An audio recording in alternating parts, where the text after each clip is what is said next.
Price Lord friends. Hello Jesus welcoming you. Bible எடுங்க, Jesus கிட்ட பேசுங்க. தேவனுக்கு அடியாளாகிய நானும் தேவனுக்கு பிரியமான நீங்களும் இன்று தெரிந்து கொள்ளும் தேவ வார்த்தை தகுதி. வேதத்தில் பார்த்தால் 2 கொரிந்தியர் 3:5 சொல்லப்பட்டிருக்கிறது, எங்களுடைய தகுதி தேவனால் உண்டாயிருக்கிறது. ஆமாம் தானே ஃப்ரெண்ட்ஸ்? நம்முடைய தகுதியை தீர்மானிப்பது நம்முடன் பயணிக்கும் மனிதர்களிடத்தில் அல்ல, நாம் பயணிக்க சொல்லித்தரும் தேவனிடத்தில் உள்ளது. நாம் தேவனின் பிள்ளை என்பதே தேவன் தீர்மானிக்கும் தகுதி. The mall of the Bible words. ஒருத்தரிடம் 100 ரூபாய் இருந்ததாம். அதே 100 ரூபாய் குப்பையிலே இருந்ததா? எங்கே இருந்தா என்ன, அதன் மதிப்பு மாறப்போகுதா என்ன? அது போலதான் தேவனுக்கு பிரியமானவர்களே, நாம் எந்த இடத்தில் இருக்கிறோம் என்று முக்கியம் அல்ல.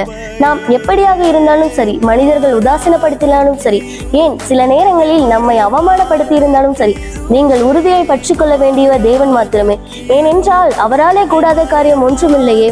எனவே ஃப்ரெண்ட்ஸ், இப்பொழுது வேண்டுமானால் நாம் தகுதியற்றவர்களாக இருக்கலாம், ஆனால் பரலோக வாழ்வை பெற்றுக்கொள்வதற்கு நீங்களே தகுதியானவர்கள். ஏனென்றால் நீங்கள் தேவனுடைய பிள்ளைகள் அல்லவா?